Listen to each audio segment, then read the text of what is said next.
Hi everyone, I'm Vedesh Srivat, and in this video, I'm going to walk you through an end-to-end real-time Forex exchange rate data pipeline that I built using Python, PySpark, AWS Glue, S3, Redshift, and Tableau.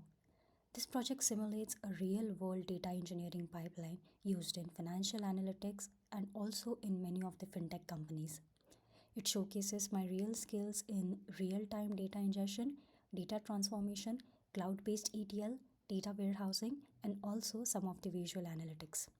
So let me start by giving you a high-level view of the architecture. The pipeline follows a classic ETL architecture. We ingest the real-time foreign exchange rates using a Forex API. Then the raw data is stored in AWS S3 for durability and fault tolerance. The AWS Glue job picks up this data and processes it using PySpark, transforming, cleaning, and also aggregating the exchange rates. Then the transform data is loaded into Amazon Redshift, which acts as our data warehouse. And finally, I use Tableau Public to create visualizations and understand the trend over time. I have also added a monitoring layer using CloudWatch and SNS to alert me if anything fails or exceeds expected thresholds.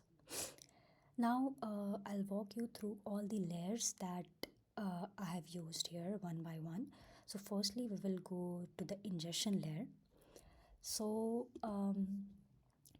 for it, this is the Python script that I have created. It pulls the real-time exchange rates using the Alpha Vantage API. These are all the configurations of the Alpha Vantage API. These are all the configurations of the AWS S3, and this is where I have initialized the S3 client. Now the very first function, which is fetch Forex data, it basically calls the Alpha Vantage API to get the real-time exchange rate of Euro to USD, and it then parses the response and returns the exchange rate data. And each record is saved as a .json file in the raw folder of my S3 bucket called the Forex exchange data bucket. So this is my S3 and this is my bucket, wherein here in the raw folder the files are stored, and also all the processed files, that is after conversion, all the files are stored here.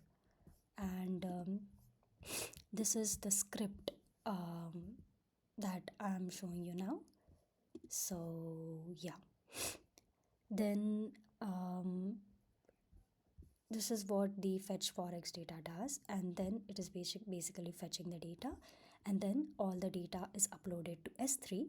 And as I showed you, how is it visualized in S3 just now. So yeah, these are all the folders that we can see, and this also comes under storage layer, for which I have used Amazon S3, and this is how I fetched data from API and stored it here. The next is the processing layer, wherein I'll walk you through the AWS Glue and the PySpark. And for the AWS Glue, yeah, this is the job, this is the ETL job that I have created, and this is the Python script that I have used. So firstly, I'm extracting and renaming the fields from the API response using the select expar, and then I'm cleaning all the null and also converting the timestamp columns into the UTC format using the PySparks to timestamp. Okay. Then again, firstly, we are here setting up the glue job. We are initializing the job context, Spark session. We are also reading the job name from the arguments. Then we are defining all the S3 paths, like the input path, output path. Input path is basically the non-converted exchange rate files, and processed is basically the converted ones. And finally, here I'm reading all the raw JSON data that I will be converting it further. Then I'm doing here all the transformations like converting the dynamic frames to a Spark data frame. And finally, I'm writing everything as a CSV to S3. I mean, all the files that are there in the processed folder, all those files are in the form of S3. So this glue job is basically converting the exact thing that I want and finally storing it.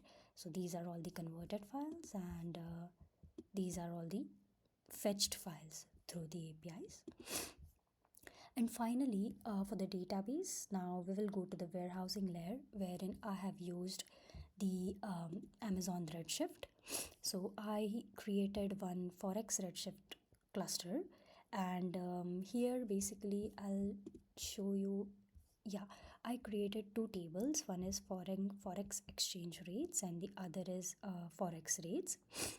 Um, Basically, I firstly created a schema named Forex schema and then table Forex rates with all the structured columns that we can see here, different columns. And also I created one more table, Forex exchange rates.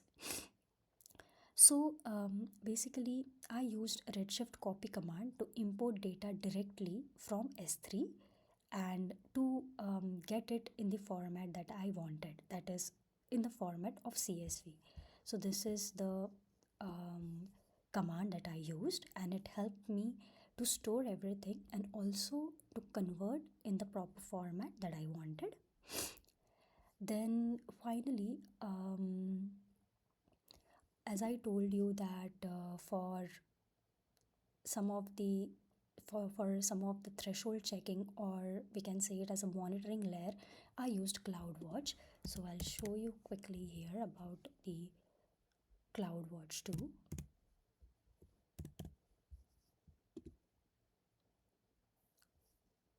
So, I mean, in order to ensure that the pipeline remains healthy, I set up the CloudWatch metrics and also the alarms for Redshift performance indicators like CPU utilization, query failures, like those. And here we can see matrix, all matrix, and